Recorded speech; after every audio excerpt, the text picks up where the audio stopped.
Doug,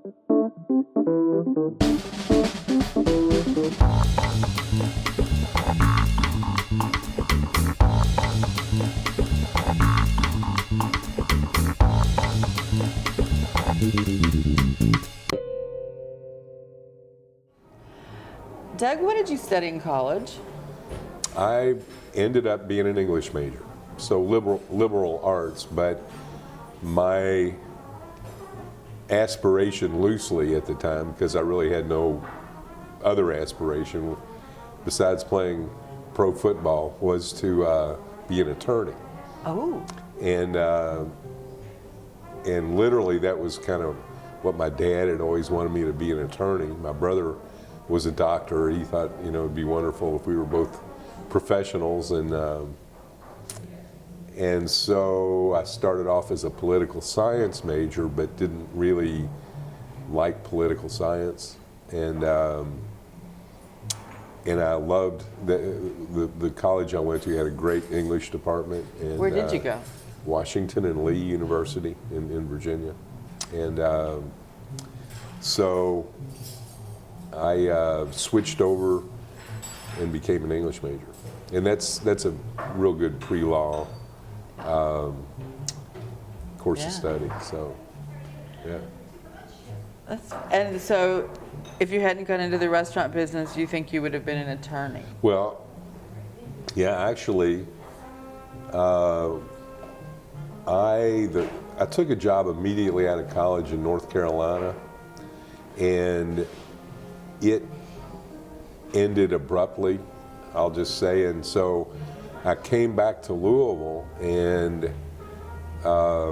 just got a few odd jobs, one of which was as a bartender at a place called the Normandy Inn. Do you remember the Normandy Inn? Oh yeah, down here on Down 7th and Washington. Oh, yeah. Not Oh. La Normandy, but Oh, I was 7th and Washington Streets downtown.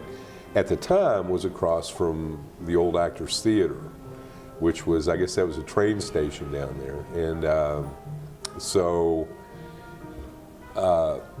attending bar there, and I'm applying to law schools, and then the manager left, and the owner, a gentleman named Paul O'Brien, was the founder and owner of the Normandy Inn, asked me if I'd like to be the general manager. And he told me he would teach me the business and the accounting aspects of it, and, you know, just the rest of it I would pick up, just, you know. And so I said, okay, I'll give that a try. And that was in 1971. So that was my beginning in the restaurant business. And how long did you work there? I worked there until the summer of 1975.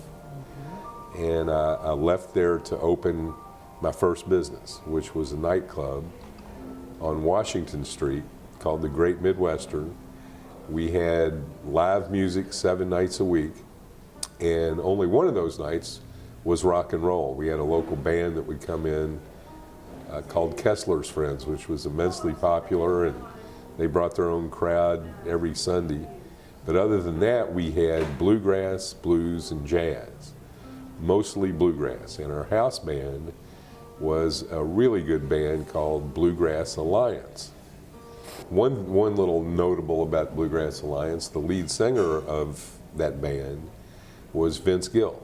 Oh my. Yeah, and Vince Gill that was in 1975. He was performing, you know, several nights a month at my club, the Great Midwestern. You know, usually the house band would play there 5 to 10 nights a month, and then they would travel. Other than that, we would bring in other bands and other single shows.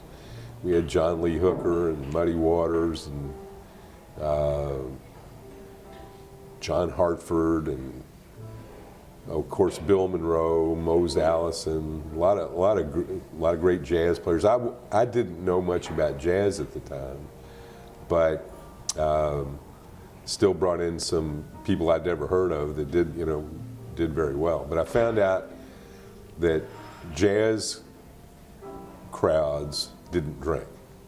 They just sat there raptly listening to the music, and blues crowds, on the other hand, drank so much that you would make bank for any blues concert. And then bluegrass was somewhere right in the middle of that. So, but it was, that was very interesting. I did that beginning in 1975, and then a fella who worked for me at the Great Midwestern named Tim Martin told me one day that he had bought, or he had gotten an option on a piece of property on Bardstown Road. He said, I want you to come look at it because I think it'd be a great place for a bar. And it just so happened that it was literally right across the street from where I lived. I lived on Cherokee Road, so it was, if I could have walked through a couple buildings, I would have been, you know, right here in this block. And so I knew exactly the spot he bought. And I said, well, I don't think that's a good spot for a bar, but the area needs a restaurant. So if you want to do a restaurant, I'm in, you know. And so that was really the genesis of the Bristol. That was probably early spring, I would say. It was early spring of 1977. And so in the fall of 77, we opened here, September 27th, 1977, and I had two businesses. I had the nightclub and the Bristol, and the Bristol just took off, and it became kind of all-encompassing. And I had a couple great guys who worked for me who, you know, I could leave and know that they would take care of it. It's dangerous to do that for an extended period in a nightclub, but, you know, I knew that night here and there they could do it. And then so ultimately, you know, I shifted the burden of the nightclub more to them, and then ultimately sold it as we began to grow the Bristol business.